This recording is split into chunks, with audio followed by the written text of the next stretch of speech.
Good morning, everyone. Just waiting to watch this little circle come up on my screen, and I won't start talking about important stuff until we're up. Good morning, and welcome to what day is it today? Tuesday. Is anyone else?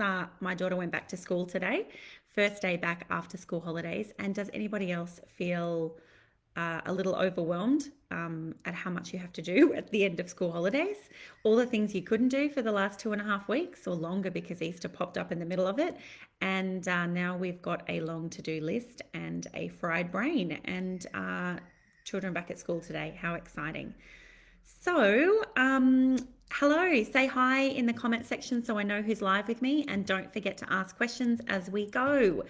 Now, a couple of weeks ago, I did a Facebook Live, guys, on how to avoid spending money on Facebook, and it was pretty popular and had lots of people ask questions about it and watch it, which is fantastic. And just going to see where the comment section is. Just give me 1 second, guys. Right, okay. Got you on my little dashboard here. So I wanted to share this morning some of the strategies that I've used. So those who know my story a little might know that I built a nappy brand, an eco nappy brand here in Australia. And I had sales of around $2 million a year when I sold the brand. And it's now turning over about $4 million a year, which is epic. So the stuff that I like to focus on is how I grew that brand and how I now help my clients to grow their brands. And interestingly, in the journey from 0 to 2 million a year, there was not a lot of reliance on Facebook ads. It was one of the strategies we used, but it most definitely was not the only strategy or the biggest strategy or the number one strategy. And that's very important. And one of the things that I want for you guys is to not be reliant upon spending money on Facebook ads to get sales, because that's kind of a dangerous place to be.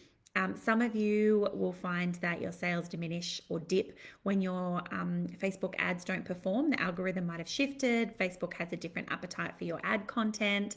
It's a little bit dangerous. So I really like to focus on what I call multi-channel marketing. And if I'm really honest, that would be at least 5 quite clear and distinct strategies for you to market and find eyes on your brand. Facebook ads can be one of them, 100%. By no means should be the only one. So that's what I'm here today to talk about. Say hi if you're watching in the comments so I know who's here, so I can say hello to you and good morning, and I don't feel like I'm talking to a blank computer screen. So let's jump into it. The most important thing that I want to point out before we talk about the strategies is that your website is your sales engine. And it's a little bit like needing to get from A to B and you jump in your car. Now, there can be a car anywhere from a beat up old box right through to, the latest Tesla. And the thing that's going to convert better for you is a website that's optimized. It looks sharp. There's lots of trust and lots of social proof and lots of easy to find information. You solve their problem. These are all the things I talk about in my 5-day mini course if you haven't done it already, the transformational sell, all that kind of stuff. So I'm wanting to remind you that all of the strategies we're about to talk about only work if your actual website is optimized and looks amazing. And you might find you have a high bounce rate. You might find you just simply don't convert. People might be scrolling through your site, but they just don't feel that little bit of trust they need in order to be able to check out on your website. So very important. Number one strategy for you is make sure your website rocks. If you're not sure how to do that, then book a call with me and I can help you with some ideas for that. And I can link you up with people who can help you and do my 5-day free mini course, because there's heaps of information in there about how to solve their problem in a transformational sell kind of way. So let's jump in. I've done a little list today of things that you can do, and I've divided them into sections because I want to make it kind of easy for you to follow. And so please take notes and let me know with any questions as we're going. If you are unsure about things I'm talking about, just ask questions in the side. The first area to look at is socials. And actually, weirdly enough, no one's put any comments yet. So I'm trying to work out if this live is actually working properly. It says we're 4 minutes in and there are 4 people watching, which is very low. Have I got anyone in this live video right now? Can you make a comment so that I know that we're live? Let me have a look and see if I can bring this up in a different way. Very odd. 10 viewers, 9 comments. I think Facebook might have had a lag. Let's have a look. Why is it not bringing those up? That is just so odd. Technology is wonderful until it's not. So while those comments are trying to load, I'm going to start on the social side, guys. So I know that you post to your Instagram and you maybe post to your Facebook page, and they're important to do. But one thing that I do find is that a lot of people spend a lot of time focusing on making a pretty social feed, and it doesn't count for everything. It might be one of your 10 strategies you work on with your brand for marketing activities. It's fantastic for building a rapport with your potential clients. It's good for making your brand stand out and have authority, but it's not so good for getting stuck in the vortex and disappearing for hours at a time, getting stuck looking at your competition, getting stuck feeling imposter syndrome. I'm not good enough. All these other brands are doing better than me. And it doesn't necessarily convert you to find new customers. So it is definitely one of the things you should be looking at, but it's not the only thing. I still don't have any comments coming up, which is really bizarre. My screen is doing something very strange. So I can't read your comments. Very weird. I'm a bit worried that it might not be working properly today. Weird. Okay, I'm going to launch it anyway, and I can redo it later if I need to. So one of the things you can do is have your own Facebook group. So some of my clients do this. If you have an audience that's loyal and you want them to be able to follow you, share with you, share their thoughts and feelings about your product, if you want to share launches and ideas and strategies with them, create your own Facebook group and invite your clients into your group and sell to them in there. I know at least 3 or 4 product women's businesses that have a Facebook group that is definitely a way to be able to get new sales. So that's another one. You can focus on giveaways with other brands. So there's some businesses out there that do giveaways as a paid option for you to spend money on, but you can also just collaborate with other brands. Even inside my Facebook group here, collaborate with some other brands and do some giveaways to your audiences where you share each other's products and you build value by sitting next to other trusted brands. Very important and part of collaboration, which I'll come to in a moment.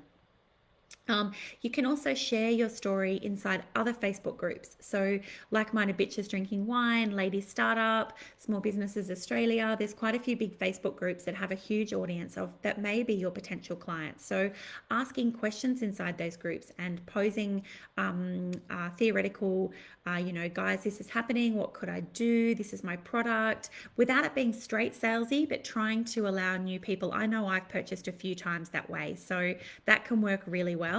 Then we've got micro influencers and brand reps. This is really important and is an fantastic way for you to be able to have new people find your brand. So brand reps or influencers or micro influencers, I am doing I've literally got a 30-page section in my manual in the e-commerce academy that starts next Tuesday about how to manage this relationship, what to look for, what's in it for them, what's in it for you, what software to manage it, what wording to use, how to structure it. I will say one of my pieces on this is don't pay the influencer up front, pay them based on sales that they can bring to your brand. So brand reps are generally influencers that have a love for your brand. So through a bit of free product, they'll do some posts for you. I know a few brands who have made a lot of money successfully leveraging off influencers. So that is definitely a whole topic we can talk about together. Now, I want to talk about emails. So a good email system is maybe 3 to 5 posts a week. Only about 25% of your posts should be heavy selling. The rest should be educational or offering them some kind of feedback that allows them to see into your brand, to see if they know you, like you, and trust you. Talking about how you solve their problems, sharing behind the scenes stuff, talking about new product launches, asking them for feedback on what new products you should bring out. There's heaps of stuff you can do with email marketing. People ask me what platform to use. I like Klaviyo with Shopify. They're probably Klaviyo and Shopify are like my secret two favorite pair, but you can also use MailChimp or ActiveCampaign or Infusionsoft. There's heaps of stuff in this space with different price brackets. If you don't feel comfortable writing the emails yourself, there are copywriters out there who will, you can buy the copy from them. I know one of them is WordFetti. One of my clients has purchased something like 30 or 40 email like content of the emails that you can adjust and put inside your own campaigns. Or there's people even inside my group here who will do the email marketing setup for you. So make sure you're emailing, and don't forget to ask them for social proof one. Ask them for referrals. Ask them who else, if they are a trusted and loving advocate of your brand. Best way to do that is to try and filter someone who's purchased twice from you if you've been selling for a while. Anyone who's purchased only once from you, there's no guarantee that they're an advocate of your brand. But if they've purchased 2 or more times from you, chances are they've got a lot of brand love for you. So you can actually do a campaign just to them and ask them who else that they might be able to bring to your brand. Now, I've done this in a bunch of different ways. One of the ways I've done this is actually by doing videos. So when I had my nappy brand way back a number of years ago, let's call it 7 years ago, I had a warehouse full of stock and I had 2 more containers on the water and I was flat broke. Like seriously, I was like, how am I going to make these bill payments for this order to be released when it hits Sydney dock? And so I did a big email to my database and I said, guys, I know you love my product. I love my product, but I'm going to go under if I can't clear some stock. So I'm going to give you like an uber good deal. And I gave them something like, I don't know, 30% off or 2 for the price of 1 or some really great special.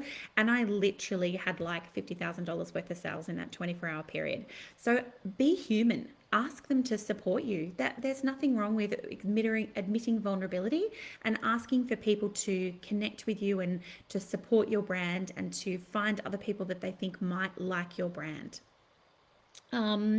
Let's have a look. Pre-selling product. So if you're thinking of bringing other products out, make sure you launch that to your database and ask them to buy the product before it drops. How much better are you going to feel about that product dropping when you've already sold $5,000 worth of it, as opposed to waiting till it's perfectly in your warehouse or your shed or your spare bedroom and then starting to sell it on your website? You want to like promote the hell out of that, guys. Like get going on your email list the minute that you think you're going to have a product coming out. List it on your website with some product photography that your manufacturer has supplied to you, and ask them to support you. Offer a 30-day money-back guarantee. So if for any chance they get that product and they don't love it, they can return it to you, because then it's easy for them to say yes, right? What we're looking for in everything that I teach you for marketing and branding is get them to say yes. The more chances you've got of them saying yes, the better your site sales are going to be. So that's a bit of stuff on emails. Let's talk about software for a moment, which is another set of strategies.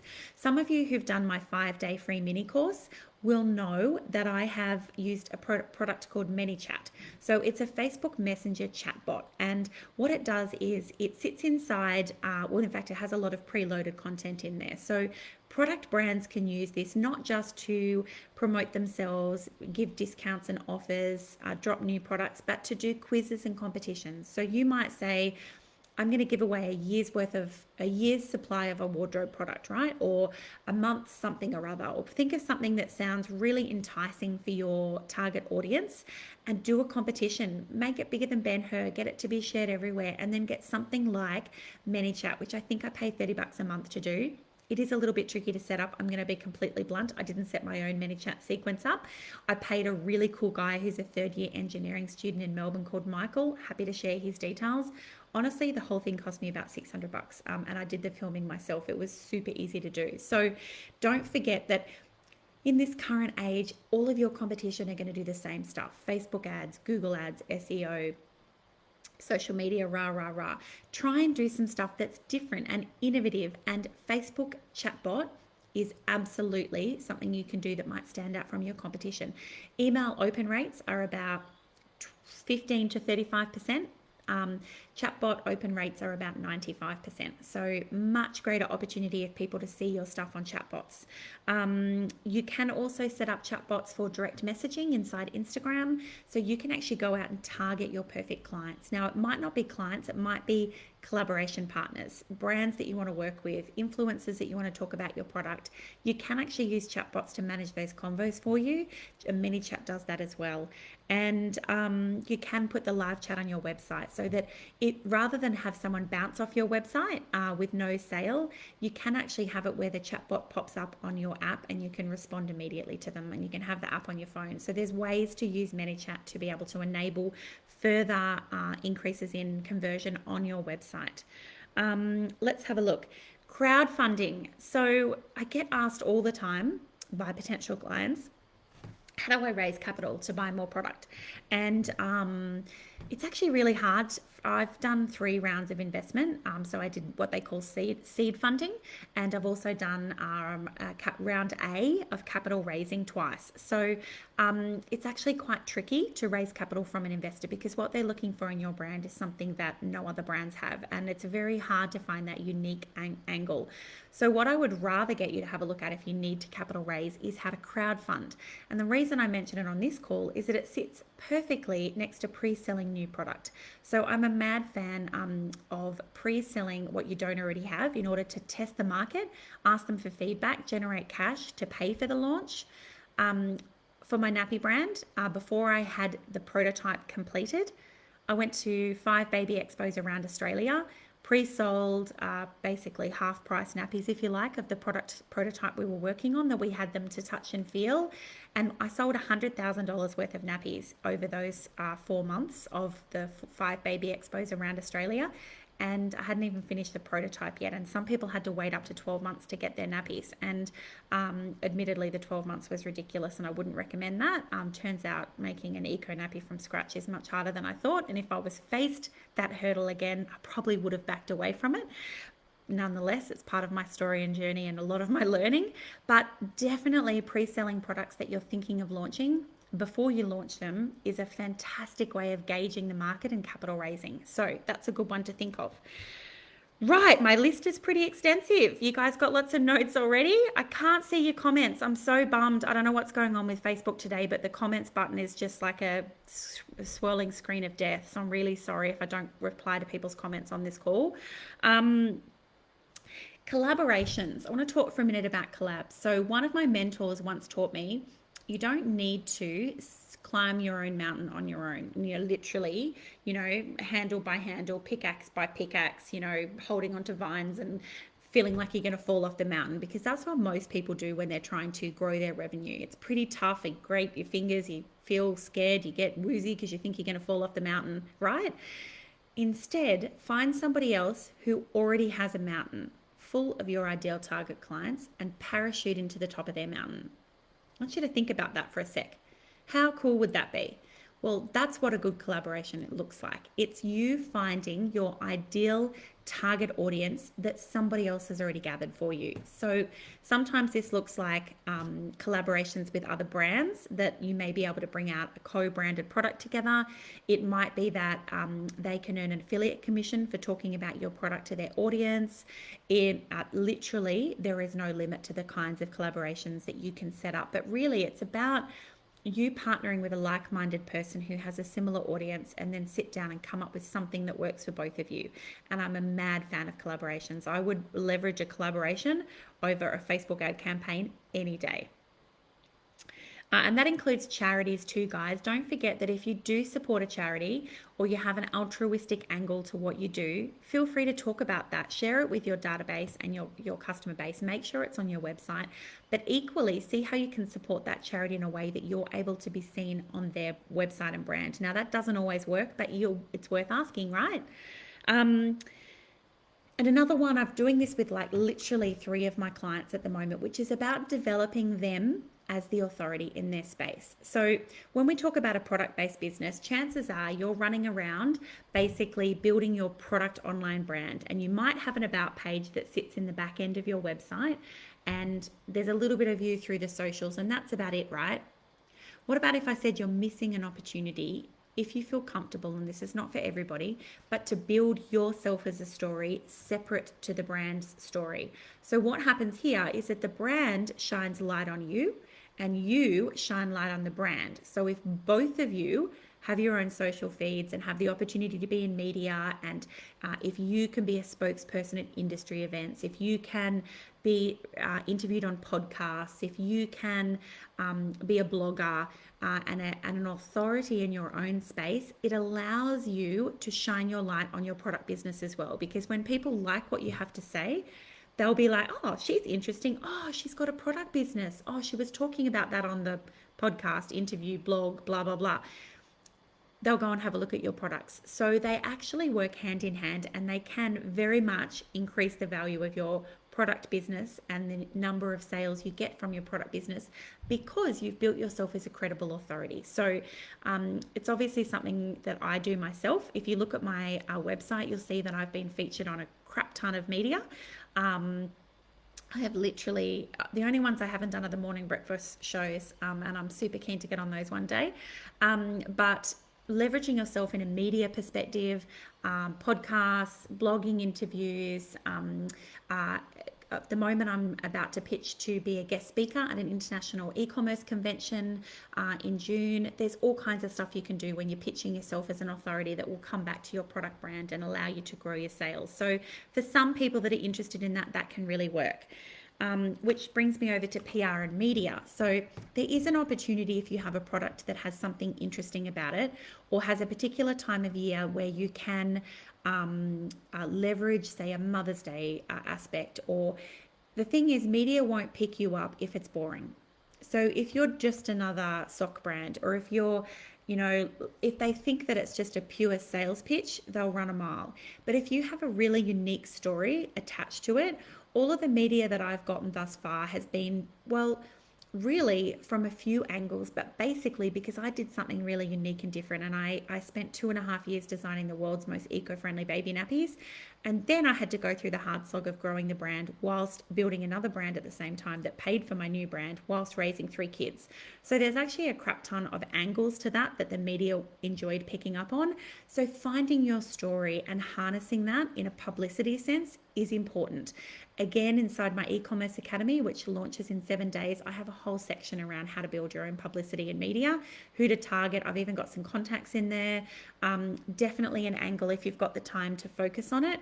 Can be a longer term option, but it's definitely something you should look at.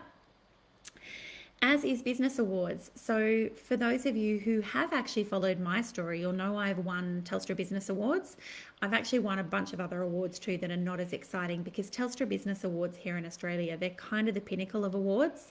And I've been finalist like 4 times, finally won and got runner-up nationally. And the media and the credibility that comes from that is enormous. So some of the media that I've picked up was through that, winning that, and my story that Telstra Awards category helped me to populate and share in a media sense. Also, like the Telstra Business Awards, guys, just to give you an idea, takes about 40 hours to prepare an application.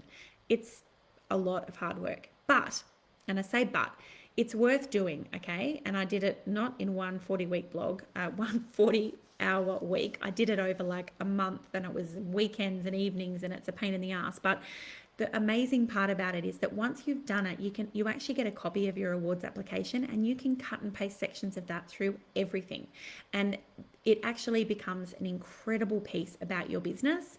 And they give you heaps of support and tools and access to events, and really putting the Telstra Business Award logo on your website gives you credibility, which gives you more sales. So that's another one I've listed today. It is a longer term spin, but it's still an option, and you should look ahead over the next 12 months and think about a couple of awards you might want to enter, and put them in your diary for when they open on their website, and simply fill them in as you go. You never know if you don't enter, right?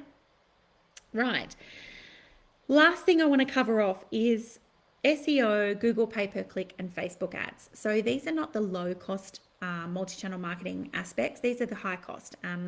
SEO works for some people. It works especially well for geographically centric businesses like tradespeople or local bricks and mortar stores. It's much harder for e-commerce brands to get traction with SEO, especially in highly competitive fields. So for me as a business coach, I have an anti-SEO strategy. It's almost impossible for me to do anything in the business coaching sense, because it will take me 2 years to try and get to page 1, and I just don't don't have the energy to dedicate to that when there are so many other ways I can market my business right now. But it's not to say that for some people an SEO strategy can work.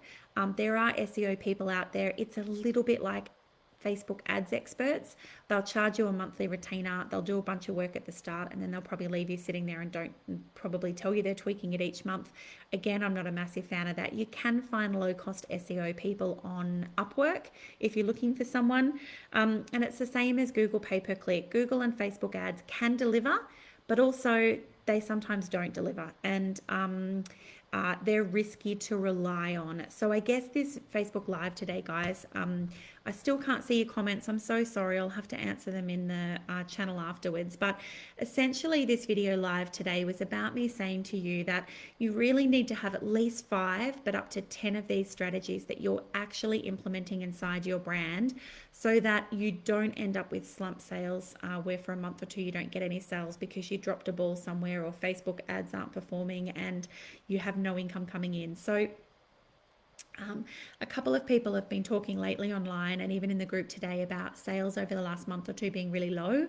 It just isn't, it hasn't happened for any of my clients. In fact, a couple of my clients have had record months.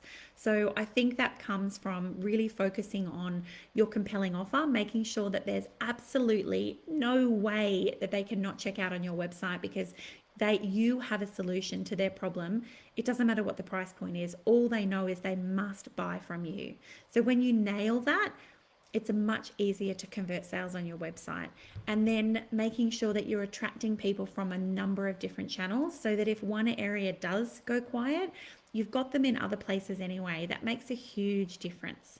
And if any of this stuff resonates with you guys, I wanted to just iterate about my e-commerce academy that launches next Tuesday. I won't do another one probably until July. So if you don't make it between now and next Tuesday, that's quite a few months you're going to miss out on and waste time not using my strategies. But inside of this program, I literally am outlining how to do each of these things I've just talked about. It's literally marketing and branding 101 for how to grow an e-com brand, because I also have another business program dropping middle of this year called $1 Million Brands. And that's how to get brands from a couple of $100,000 a year to over $1 million.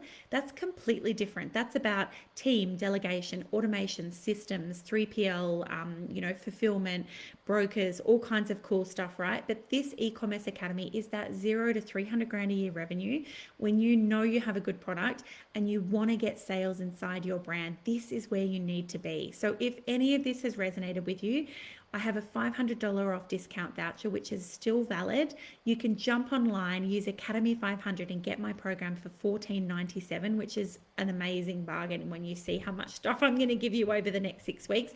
But most importantly, inside of this program, it isn't just a bunch of videos where I'm going to talk at you or expect you to watch 5 hours of videos each week in all the spare time that I'm sure you all have. It's actually a manual with videos twice a week with me where I'm going to get you to do it through the program. You're also going to have a roadmap that sits separate to the manuals, which is where you put your projects you want to work on over the next 12 months. So at the end of 6 weeks, you're going to have a roadmap for the next year of what you need to focus on in your business, which bits of marketing you're going to build, and inside the manual is exactly how to do it. So this is a little different to some other programs out there in that I'm going to help you to build your own roadmap and give you the tools and the knowledge to be able to do so. So I'm really hoping that a few more of you are going to sign up. We've already got an amazing group of women coming along for this, and I'm pretty excited about what kind of transformations that we're going to deliver over this period, because you don't know what you don't know. So let me help you with what I know to grow your business. So that's it from me today, guys. I'll jump in after the live and answer some of your questions by chat message because it just, I have a blank screen. So have an awesome, wicked day, and I'll talk to you all again soon. Bye.